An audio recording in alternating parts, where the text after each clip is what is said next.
Hey, salut la gang, c'est JP pour l'école du jeu et bienvenue dans ce 30e épisode de la série Il ne doit en rester qu'un. Écoutez, vous avez été plus que nombreux à me supplier que je continue cette série. Alors aujourd'hui, ça me fait plaisir de vous proposer ce 30e épisode. Si vous n'êtes pas familier avec le concept, c'est plutôt simple. Je vous présente un compartiment de ma collection ainsi que les jeux qui s'y trouvent. Et au terme de la vidéo, je dois me prononcer à savoir lequel parmi les jeux qui se trouvent dans le compartiment est-ce que je désirerais conserver si ça impliquait de me débarrasser de tous les autres. Un choix difficile pour moi, certainement un choix difficile pour vous aussi. Sans plus attendre, allons voir les concurrents d'aujourd'hui. L'école du jeu, en partenariat avec la boutique L'Imaginaire, au-delà de vos attentes.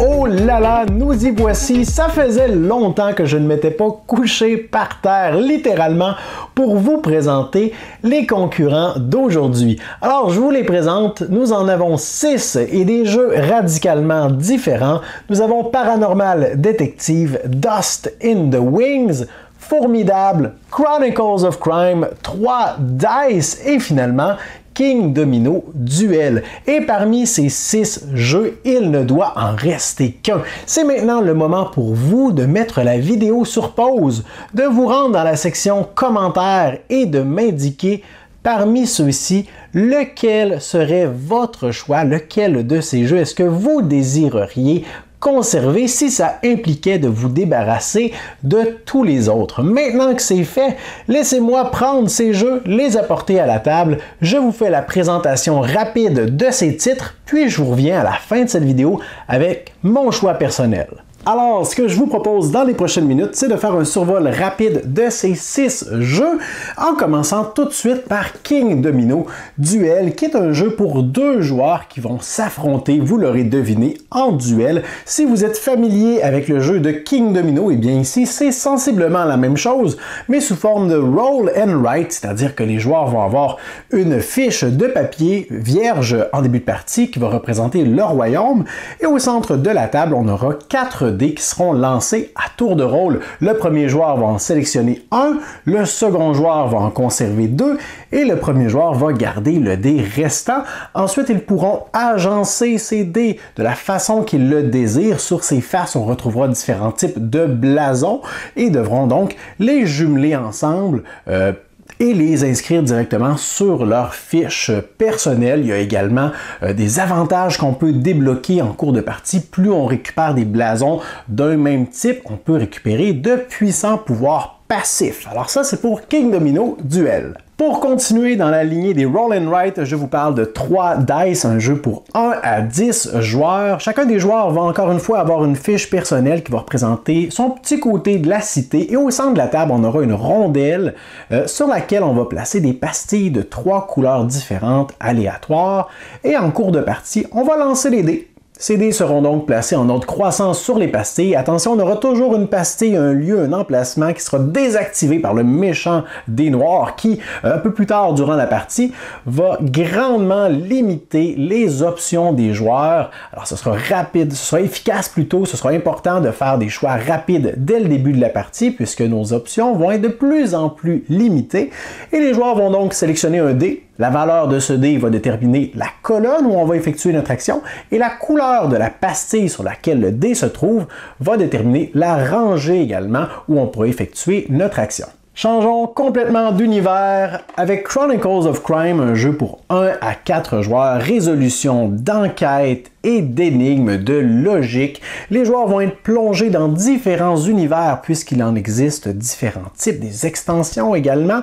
Et dans ce jeu, on doit se creuser la tête. C'est un jeu coopératif. On devra se déplacer d'un lieu à l'autre, rencontrer des témoins potentiels ou des suspects potentiels, les questionner. Tout ça se fait grâce au support d'une application qui est là pour faciliter les interactions dans le jeu avec les personnages. On aura donc beaucoup de choses à prendre en considération. L'enquête va prendre de plus en plus d'ampleur. On aura de la logique également à mettre en place pour éliminer certains suspects et peut-être résoudre l'enquête principale. Je vous parle maintenant de mon tout premier Kickstarter à vie. Il s'agit de Fourmidable, un jeu pour 1 à 6 joueurs dans lequel vous allez incarner une colonie de fourmis. Et il y a différents types de jeux allant de mode familial jusqu'à mode expert. Et ce que vous devrez faire potentiellement, eh bien, c'est de déployer vos fourmis sur le plateau. Il en existe 3 types, les fourmis agricultrices, les fourmis guerrières et les fourmis ingénieurs. Les fourmis ingénieurs vont pouvoir être déployées sur votre plateau personnel afin de creuser des galeries et développer votre fourmilière, alors que les 2 autres types de fourmis vont être envoyés dans le grand monde de l'extérieur pour récolter de précieux fruits ou aller combattre des créatures, des bestioles, en fait des insectes, pour les ramener à la fourmilière et ainsi réussir à remplir des objectifs qui vous auront été donnés. On aura également toutes sortes de façons de faire des points. Il y a des cartes pouvoirs qui peuvent être ajoutées à ça. Selon le mode de jeu, eh bien, l'expérience va vraiment changer. Le prochain jeu s'appelle Dust in the Wings. Il s'agit d'un jeu pour 2 à 4 joueurs avec une thématique de papillons et un mécanisme de Mancala, c'est-à-dire qu'à votre tour, vous allez récolter tous les papillons d'une case et vous allez vous déplacer vers les cases adjacentes. À chaque fois que vous allez effectuer un déplacement, vous allez laisser derrière vous un papillon. Et la case sur laquelle vous allez terminer votre déplacement, la case où vous allez placer votre dernier papillon, sera celle que vous allez activer. Et en fait, vous allez regarder si vous réussissez dans cette case à remplir l'un des objectifs qui est dévoilé. On peut avoir des objectifs qui nous demandent d'avoir un certain nombre de papillons de couleurs précises, ou on peut avoir également des objectifs qui nous demandent d'avoir des agencements de papillons disposés sur plusieurs tuiles adjacentes.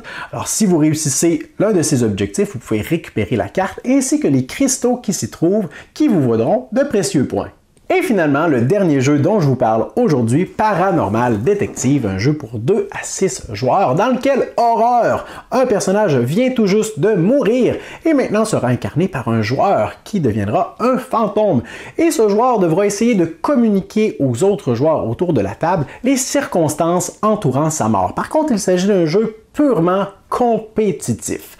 Alors, c'est-à-dire que tous les joueurs doivent poser des questions au fantôme en jouant des cartes et essayer de déterminer, de répondre à 5 questions entourant les circonstances de la mort de ce personnage. Mais tous les joueurs vont entendre et voir les réponses du fantôme lorsqu'on pose une question. Par contre, la façon avec laquelle le fantôme va répondre ne seront pas toujours claires. Parfois, ce sera tout simplement qu'en faisant un dessin, en tenant la main de l'autre joueur. Parfois, ce sera en dessinant avec notre doigt dans le dos de ce joueur. Parfois, en essayant de faire des formes abstraites grâce à des ficelles, en utilisant différents cadrans, un tableau de Ouija. Bref, différents moyens qui ne sont pas très clairs, mais qui, je l'espère, sauront vous aider à déterminer la réponse. Alors, comme je vous le disais, 6 jeux radicalement différents et c'est maintenant le moment pour moi de faire mon choix parce que parmi ceux-ci, s'il ne devait en rester qu'un, je choisirais Chronicles of Crime. Chronicles of Crime est un jeu d'enquête excellent. J'aime l'adaptation, l'intégration de l'application dans ce dernier. Évidemment, il ne faut pas y jouer à trop de joueurs pour que l'expérience soit agréable, puisqu'on utilise une tablette ou un téléphone pendant notre partie. Mais c'est toujours un plaisir de découvrir de nouvelles énigmes et d'essayer de déterminer quels sont les liens tordus que ce scénario va nous proposer cette fois-ci. Alors voilà pour ce qui était de mon choix d'aujourd'hui. J'ai maintenant hâte d'aller vous lire dans la section commentaires pour voir lequel de ces 6 jeux a retenu votre attention. Si ce n'est pas déjà fait, laissez-moi un pouce vers le haut, abonnez-vous à notre chaîne et considérez faire un petit tour sur notre campagne Patreon. Le lien est dans la description de la vidéo pour nous donner un coup de pouce, pour nous encourager à continuer de produire du contenu comme celui-ci. Mais moi, je vous dis surtout merci pour votre écoute et à la prochaine.